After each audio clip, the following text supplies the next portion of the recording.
This is Miller Philosopher, and welcome to the final part of the Brothers series, where we've been exploring the major stages of Fëanor and Fingolfin's relationship. In part 1, we looked at the initial break at Tirion, and the motivations behind that. Part 2, we talked about how the brothers reconciled genuinely, for the first and only time in their lives.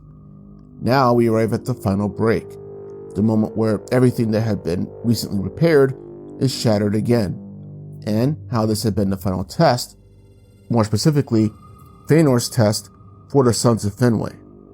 And that moment was Alqualondë. Part 1. The Battle of Alqualondë that everyone knows. Most people know the broad strokes. Fëanor desperately pursues Morgoth, comes across the Teleri, demands for them to lend them their ships. The Teleri refuse. Fëanor tries to take them anyway.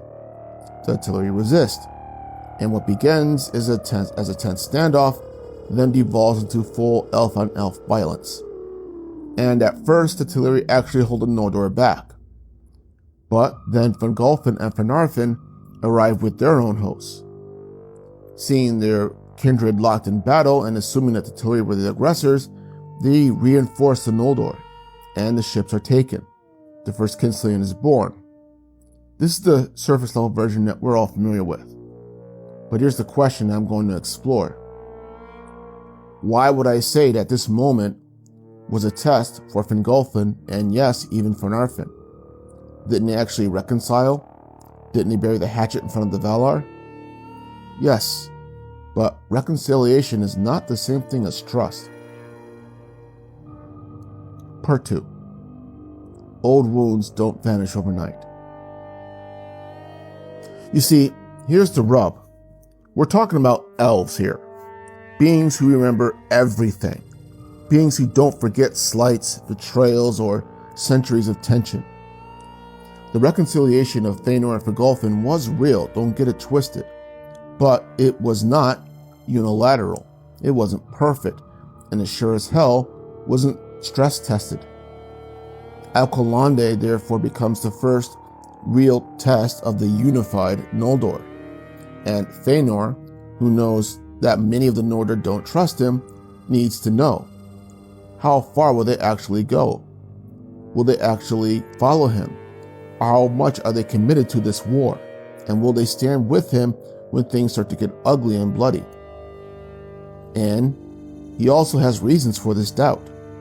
Remember that when he gives the infamous speech in Tirion, the speech that inflamed the Noldor to go to war, Arima Vanda Enyalas Varda Manve.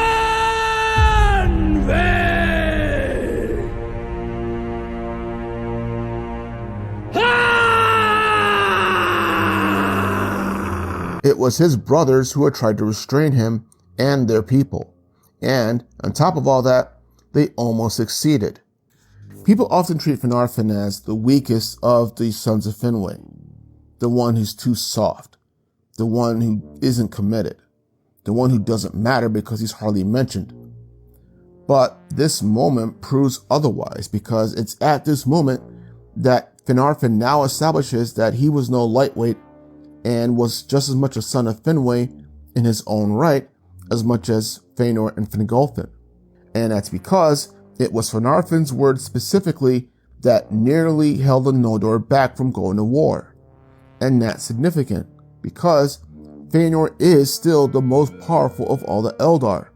So, therefore, for anyone to rival him in influence is a power statement in and of itself. I've already done a video on this a while ago on Finarfin, so feel free to check that out in the playlist for the elves if you get a chance. Suspicions rekindled. Even after the reconciliation, Fëanor still had some doubts about his stepfamily and the Noldor that followed them. He has always viewed them as lesser Noldor, if Noldor at all, half-breeds at best, not fully of his people. However, Fingolfin had still sworn allegiance to him, had still pledged loyalty, and as I said in the last video, Fingolfin doesn't bullshit. He knows that he's serious. And Fëanor, who is now High King, I think, gives him some grace for that. Perhaps somewhere, even in the depths of his madness, some part of him still wanted Fingolfin as a brother. However, grace is not the same thing as trust. And while Fëanor is clearly mad, he's also not stupid. He's consumed by grief and rage, yes, entirely unstable, 100%. But he's still no fool. He knows that sailing across the sea, the challenge of Valar, requires 100% commitment, and there can be no half-assing about that, something that the later actions of the Noldor during the Beleriand Wars actually prove out. There can be no hesitation, no half measures, no weak links, and Fëanor needs to know that his brothers are all in. Alcalande, therefore, was the worst case scenario. When the Teleri resist, it is the ultimate test of this. The stress test, if you will. Will the Noldor go so far as to fight their own kin? Will they stain their hands for the sake of this cause?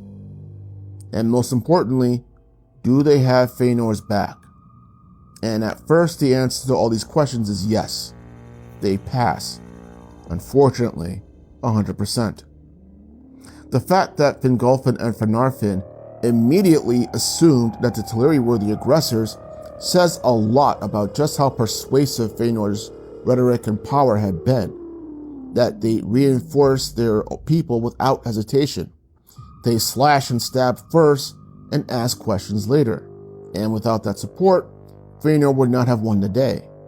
However, the failure comes afterwards. The fog lifts and the regret sets in. Once the battle ends and the bloodlust fades, the Noldor who joined the second wave begin to regret what they've done in ignorance, with the doom of Mandos only intensifying that guilt. Those who fought in the first wave, Fëanor's faction, show almost no remorse. The Teleri were offered a chance to join them, or at least give them their ships, and they resisted. Therefore, they were in the way. And as far as this faction is concerned, the ends justifies the means if it means avenging their king and reclaiming the Silmarils, with Maedhros possibly being the only exception to this. However, that real breaking point was ultimately Finarfin. Finarfin's defection and the final confrontation.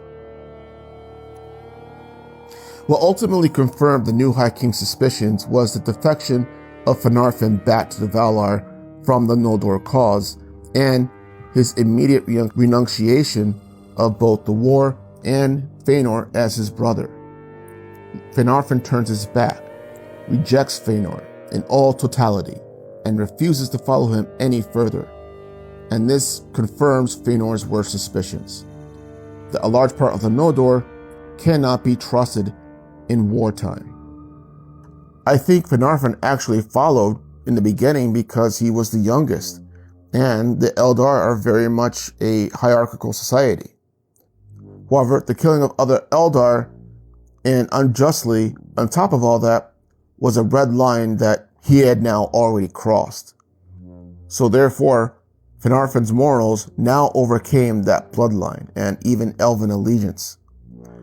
Noldor pride, his father whom he had loved yet had forsaken him to follow after his ungrateful firstborn, and his half-brother who had never liked him to begin with, be damned in light of what had just happened at Alcalande. And to Fëanor, this means that Finarfin was never truly committed in the first place. His loyalty to the Noldor was conditional, his allegiance to Finwë was weak, and his moral line, killing other elves, proved that he was no true Noldor in Fëanor's eyes. There was no clan loyalty whatsoever. But for Finarfin's part, he's the only one acting with a sense of moral clarity. Now, he cannot justify the murder that he has committed, and he refuses to follow a leader into madness that is very much obvious now. There's no denying it.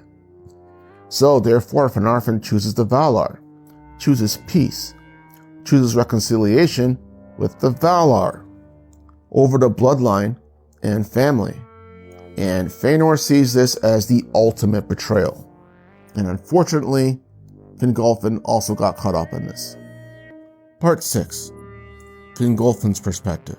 A different kind of pride. Unlike his brother, however, Fingolfin decides to continue and press forward. The die has now been cast in his eyes. He now sees Fëanor's abandonment, the burning of the ships, and leaving behind his people as a betrayal of the Noldor and of their renewed brotherhood by Fëanor. And this has to be answered. He can't let this go.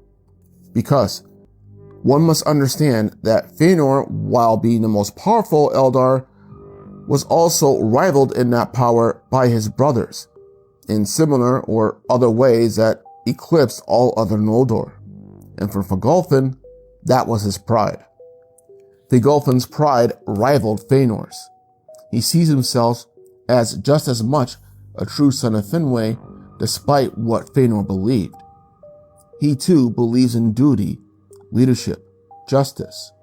And like Fëanor, as I said just a minute ago, he cannot let go of the wrongs that were done to him and his people, and Fëanor must be held accountable.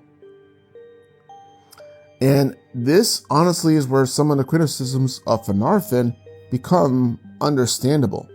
Because while Finarfin ultimately decides to hold to his moral values above all else, refusing to rationalize murder and injustice, Fingolfin does not. Fingolfin chooses loyalty to his people and his father over the moral clarity that Finarfin displays. And ultimately, it's this difference, despite there being no malice between the two brothers, that ultimately separates them and divides them. Part 7. The final break, and the tragedy of what could have been.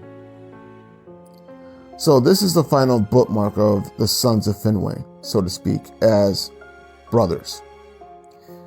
And yet, in that break, we also see now how much alike they actually were.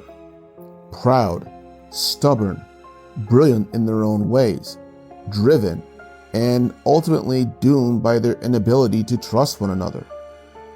It's one of the great tragedies of the First Age, in my opinion. A unified Noldor front with all three sons of Finwe at the helm on the same page, with their strength, power, and wisdom combined, would have been terrifying, even to Morgoth. We know what they accomplished separately. Fëanor held off multiple Balrogs by himself. Fingolfin's army nearly took Angband alone on practically the first day, so to speak. He himself later wounded Morgoth 7 times, and Finarfin's words nearly stopped the rebellion. And if we go by his son Finrod's later deeds against Sauron, that the power of his words may have been strong enough to take down Maiar. Maybe even Morgoth himself, given that Luthien was also put him to sleep and she wasn't anywhere near that level. So, therefore, who knows what these three brothers could have achieved united.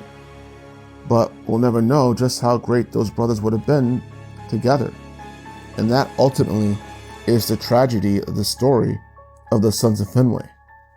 The brothers who momentarily were united and could have been great, but ultimately were not. This is the Miller Philosopher. Have a good day.